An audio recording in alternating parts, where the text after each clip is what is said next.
एक बार एक ठग जिसका नाम उधारी लाल था, शहर से लोगों को ठगकर अपने गांव लौट रहा था। ठगा हुआ धन उसकी घोड़ा गाड़ी में रखे एक बोरे में भरा हुआ था। वो बहुत ही प्रसन्न था। तभी उसकी दृष्टि दूर से आते एक व्यक्ति पर पड़ी। वह व्यक्ति भी एक ठग था। उसका नाम नगदी लाल था। वो उधारी लाल तक के ही गांव का था। दोनों एक दूसरे से अच्छी तरह परिचित थे, लेकिन अंदर ही अंदर एक दूसरे के कट्टर दुश्मन भी थे। उसको देखते ही उधारी लाल मन ही मन घबराया। वो सोचने लगा कि अरे यह तो नगदी लाल ही मालूम पड़ता है। अगर इसे मेरी दौलत की भनक पड़ गई तो ये जरूर मुझे बेवकूफ बनाने की कोशिश करेगा। उधर नगदी लाल भी उसे पहचान चुका और वह भी कुछ सोच रहा था। वो सोच रहा था, ये तो उधारी लाल है। लगता है शहर से काफी तगड़ा हाथ मार कर आ रहा है। दोनों के एक दूसरे के निकट पहुंचने पर नगदी लाल बोला, अरे भाई उधारी लाल कहाँ से आ रहे हो? लगता है शहर से इस बार काफी तगड़ा हाथ मार कर लाए हो। उसकी बात सुनकर उधारी लाल को मन ही मन में बहुत गुस्सा आया, लेकिन वह गुस्सा दिखाए बिना बहुत ही उदास स्वर में बोला, अरे नहीं भाई, तुम गलत समझ रहे हो। मैं तो ठगी का धंधा कभी का छोड़ चुका हूँ। आजकल मैंने गले का छोटा मोटा व्यापार शुरू कर लिया है। बस भाई, किसी तरह गुजारा कर रहा हूँ। उधारी लाल की बात सुनकर नगदी लाल मन ही मन मुस्कुराया। फिर उससे सहानुभूति जताते हुए बोला, शायद अनाज को शहर की मंडी में ले जाने के लिए तुमने यह मरियल सी घोड़ा गाड़ी खरीदी है।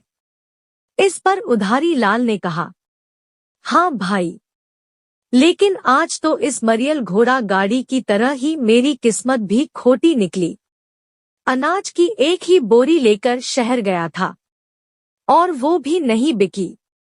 नगदी लाल ने कहा, अरे भाई, व्यापार में तो मंडा गर्म चलता रहता है, लेकिन ये व्यापार तुमने अच्छा शुरू किया। मैं भी ठगी छोड़कर यही गल्ले का व्यापार करने की सोच रहा हूँ, लेकिन तो तजुर्बा नहीं है, इसीलिए चाहता हूँ कि तुमसे सलाह ले लूं। उधारी लाल ने इस पर कहा, जरूर जरूर, जब जी चाहे मेरे घर आ जाना। नगदी लाल बोला, ठीक है भाई, अभी तो मैं शहर जा रहा हूँ, वापस लौटकर तुमसे जरूर मिलूंगा। फिर दोनों ने आपस में विदा ली और उधारी लाल ने अपने घोड़ा गाड़ी को आगे बढ़ा दिया। कुछ कदम आगे बढ़ने के बाद नगदी लाल पलटा और मन ही मन में गुदगुदाया, मुझे मूर्ख समझता है। नोटों से भरी हुई बोरी को अनाज की बोरी बता रहा है। मैंने भी इसे दो का पहाड़ा नहीं पढ़ाया तो मेरा नाम नगदी लाल नहीं। मन ही मन उसने एक योजना बनाई। वो उधारी लाल से आगे निकलने के लिए एक कच्चे रास्ते पर दौड़ा। उसने अपने कंधे पर लटकी हुई पोटली को खोला। उसमें से एक चमचमाती कसीदेदार एक जूती निकलकर सड़क के बीचों बीच रख दी। फिर वह पुन तेजी के साथ कच्चे रास्ते से होता हुआ आगे दौड़ पड़ा।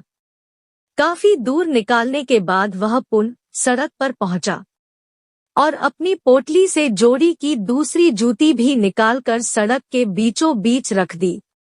उसके बाद वह नजदीक की झाड़ियां में जा छिपा। वो मन ही मन अपनी योजना के बारे में सोच रहा था कि उधारी लाल को अपनी मरियल घोड़ा गाड़ी से यहाँ से पहले वाली जूती तक पहुँचने में सड़क से लगभग 1 घंटा लग जाएगा, जबकि कच्चे मार्ग से पैदल वहां पहुंचने में सिर्फ 15 मिनट लगेंगे। वो समय की बचत और लालच में वो जरूर पैदल ही जाएगा और मैं इतनी देर में उसका माल लेकर रफू चक्कर हो जाऊंगा।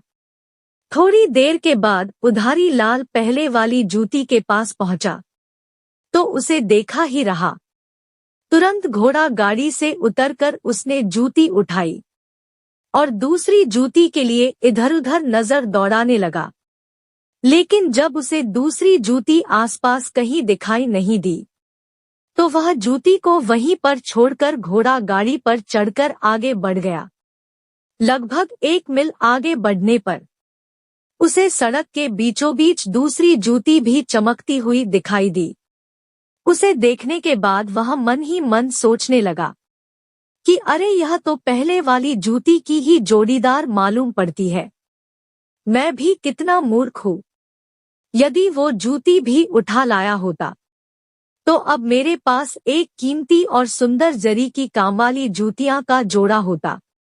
लेकिन अब यदि मैं इस मरियल घोड़ा गाड़ी पर पहले वाली जूती को लेने जाता हूँ तो कम से कम 1 घंटा लग जाएगा, और हो सकता है इसी बीच उस जूती को कोई और उठा ले जाए। परंतु यदि मैं कच्चे मार्ग से दौड़ कर जाऊं तो उसे स्थान पर पहुंचने में मुझे केवल 10 मिनट ही लगेंगे। साहस दिमाग में यह विचार आते ही उसने खोजपूर्ण निगाहों से इधर-उधर देखा। उसे कोई दूर दूर तक दिखाई नहीं दिया। जब उसे इत्मीनान हो गया तो उसने घोड़ा गाड़ी को सड़क के किनारे थोड़ा अंदर ले जाकर एक पेड़ से बांध दिया और पीछे की जूती लाने के लिए कच्चे मार्ग पर दौड़ पड़ा।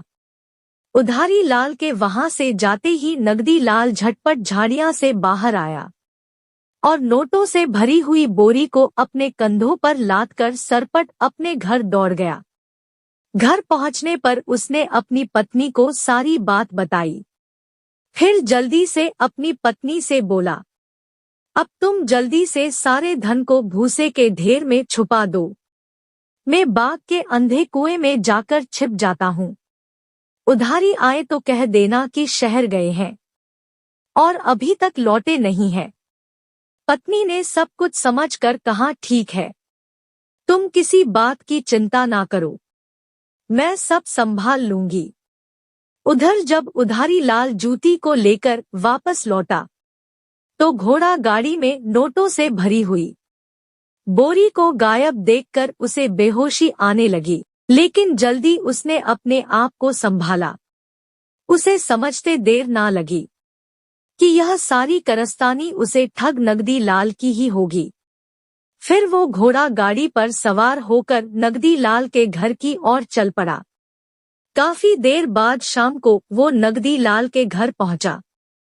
घर पहुंचकर उसने नगदी लाल के बारे में उसकी पत्नी से पूछा तो पत्नी ने वही जवाब दिया नगदी लाल ने समझाया था।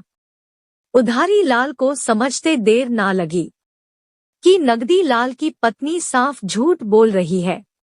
मन ही मन में वो विचार करने लगा कि ये औरत तो साफ झूठ बोल रही है, जरूर वो कहीं छिप गया है। खैर, कब तक छिपेगा, मैं भी पता लगा ही लूंगा। मैंने भी उसे 4 का पहाड़ा ना पढ़ाया तो मेरा नाम उधारी लाल नहीं। यही सोचता हुआ उधारी लाल मन में महसूस कर घर वापस चला गया। उसके बाद उधारी लाल रोज सवेरे नगदी लाल के घर आता, उसकी पत्नी से नंदी लाल के विषय में पूछता, पर हमेशा उसे एक ही जवाब मिलता, अभी तो वो लौटे नहीं है भैया। और उधारी लाल निराश होकर वापस लौट जाता।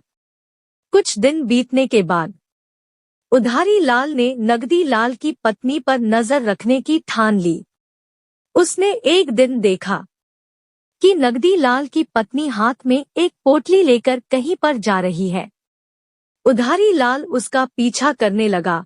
उधारी लाल ने देखा कि वह एक बाग के अंदर प्रवेश कर गई और कुएं की ओर बढ़ने लगी। उधारी लाल ध्यान से उसे देखने लगा। उसने देखा कि नगदी की पत्नी ने अपनी पोटली को एक रस्सी के सहारे से कुएं में लटका दिया।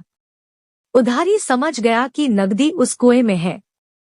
उसकी पत्नी उसके लिए पोटली में भोजन लेकर आती है। ये सब देखकर उधारी लाल वापस चला गया। अगले दिन वो योजना बनाकर स्वयं सूखी रोटियां लेकर बाग में नगदी की पत्नी के आने से पहले ही कुएं पर पहुंच गया।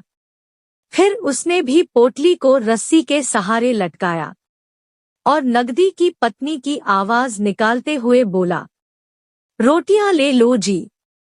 अब क्योंकि वह एक ठग था तो उसके लिए दूसरों की आवाज निकालना ज्यादा मुश्किल काम नहीं था। नगदी ने तुरंत पोटली रस्सी से खोल ली, किंतु पोटली में सूखी रोटियां देखकर वो गुस्से से चीख उठा, अरे कमबख्त, आज ये सूखी रोटियां लेकर क्यों आई हो? क्या घर में घी का अकाल पड़ गया है?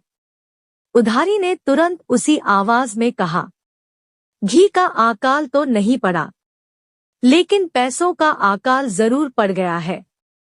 घर में घी खरीदने के लिए एक फूटी कौड़ी भी नहीं है, इसीलिए मैं ऐसी रोटियां लाई है। अरे भगवान, कहीं तेरी मति तो खराब नहीं हो गई? अभी जो मैं इतना सारा धन कमा कर लाया था उसका क्या हुआ? क्या उस नोटों की बोरी को आग लगा दी?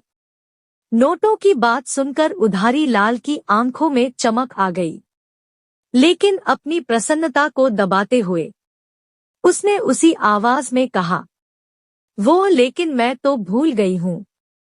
लेकिन तुमने वो धन कहाँ पर छुपाया है? तब नगदी ने कहा, अरे भगवान, मेरे कहने पर ही तो तूने उसे भूसे के ढेर में छुपाया था। उधारी लाल प्रसन्नता से बोला, ओहो, अब याद आया। सच में मैं तो उस बोरे के बारे में भूल ही गई थी। अच्छा, अब मैं जाती हूँ। कल से तुम्हारे लिए घी में चुपड़ी हुई रोटियां लेकर आया करूंगी। ये कहकर उधारी लाल वहां से खिसक गया। थोड़ी देर बाद नगदी लाल की पत्नी आई और रस्सी लटकाकर रोटियां लेने के लिए आवाज देने लगी। अपनी पत्नी की आवाज सुनकर भीतर छिपा हुआ नगदी लाल चौंक पड़ा और बोला, अरे भगवान, आज क्या वास्तव में तेरी याददाश्त कमजोर हो गई है? अभी अभी तो तूने मुझे रोटियां दी है, अब दोबारा क्यों ले आई? पत्नी ने हैरान होते हुए कहा, क्या कहते हो जी? मैं तो पहली बार ही रोटियां लेकर आई हूँ। अगले ही क्षण एक विचार आते ही नगदी लाल ने कहा, जल्दी से मुझे बाहर निकाल। नगदी लाल की पत्नी ने रस्सी खींचकर उसे बाहर निकाला। बाहर निकलते ही नगदी घर की ओर दौड़ पड़ा। दौड़ते दौड़ते उसकी पत्नी ने पूछा, अरे क्या हुआ, कुछ बताओगे भी?